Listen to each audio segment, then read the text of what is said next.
National games 2022 जब इसका आगाज हुआ अहमदाबाद में, तो प्रधानमंत्री मोदी ने यहाँ पर एक भाषण दिया और उस भाषण में परिवारवाद का जिक्र किया और कहा कि खेलों में परिवारवाद और भ्रष्टाचार बहुत बढ़ गया था, इसलिए हमने उसका सफाया कर दिया। समझ नहीं आ रहा है कि कैसे सफाया हुआ है, जहाँ जय शाह बीसीसीआई के सेक्रेटरी बने बैठे हैं, जहाँ पूर्व सीएम हिमाचल प्रदेश के बेटे अनुराग ठाकुर वो ट्रेजरर बने बैठे हैं, जहाँ डीडीसीए के चीफ रोहन जेटली जो अरुण जेटली के बेटे हैं वो बने बैठे हैं। तो ये कौन सा परिवारवाद है जो प्रधानमंत्री मोदी ने खत्म कर दिया है? आइए आपको सुनाते हैं कि पहले प्रधानमंत्री मोदी ने क्या कहा है। साथियों, खेल की दुनिया में ये सामर्थ्य दिखाने की क्षमता देश में पहले भी थी। ये विजय अभियान पहले भी शुरू हो सकता था, लेकिन खेलों में जो प्रोफेशनलिज्म होना चाहिए था उसकी जगह परिवारवाद और भ्रष्टाचार ने ले रखी थी।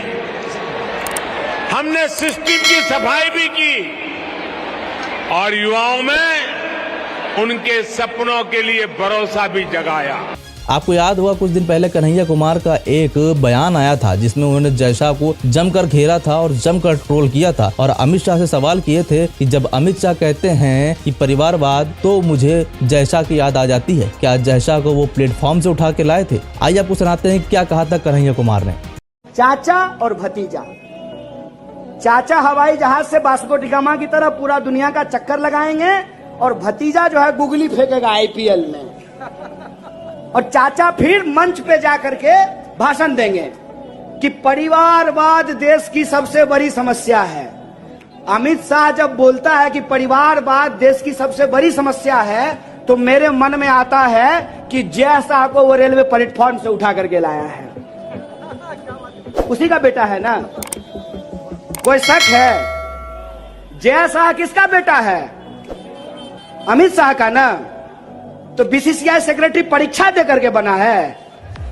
कंपटीशन दिया था क्या? एसएससी का एग्जाम, यूपीएससी लिखा था? कैसे बन गया? वो परिवारवाद नहीं है, बेईमानी, नकली चाणक्य। बात बिल्कुल सही कही कन्हैया कुमार ने। क्या जय शाह कोई यूपीएससी का एग्जाम लिख के पास हुए हैं जो उनको बीसीसीआई का सेक्रेटरी बना दिया गया है? वाकई में जितने भी बड़े बड़े नेता हैं इनके सारे बेटे बड़े बड़े 2-2, 3-3 पद पर शामिल हैं और आराम से बैठकर पैसा मोटा कमा रहे हैं। वहीं देश का बेरोजगार युवा रोजगार के लिए दर-दर भटक रहा है, तो कहीं फांसी लगा रहा है तो कहीं आत्महत्या किए ले रहा है। अब आप सोचिए, अनुराग ठाकुर यूनियन मिनिस्टर होने के साथ साथ बीसीसीआई के ट्रेजरर भी हैं। रोहन जेटली जो अरुण जेटली के बेटे हैं वो डीडीसीए के चीफ हैं। बीसीसीआई के सेक्रेटरी तो जय शाह ही हैं। क्या ये परिवारवाद नहीं है? अपना परिवारवाद मगर दूसरा का परिवारवाद भ्रष्टाचार, ये कहाँ की बात है? अब जैसे ही प्रधानमंत्री का ये बयान आया, ये ट्रोलर्स के निशाने पे आ गए। सबसे पहले सुप्रिया श्रीनेत ने लिखा कि मोदी जी कह रहे हैं खेलों में परिवारवाद था, हमने उसका सफाया किया है। बेचारे अमित शाह और अनुराग ठाकुर भयभीत हैं, अभी तक सफाई से बचे थे, अब शायद इनकी बारी आ जाए। इसके बाद इमरान प्रतापगढ़ी ने लिखा कि झूठ बोलने में मोदी जी का कोई सानी नहीं है। और इसके बाद अशोक कुमार पांडे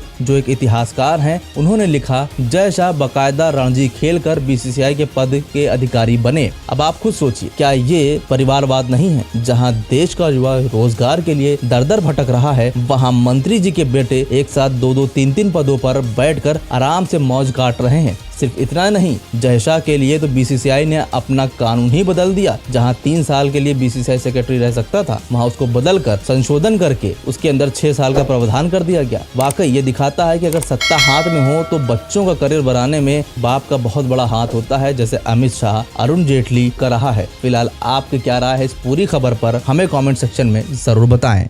अगर वीडियो अच्छी लगे तो चैनल को सब्सक्राइब करें और अगर अंधभक्त हो तो निकल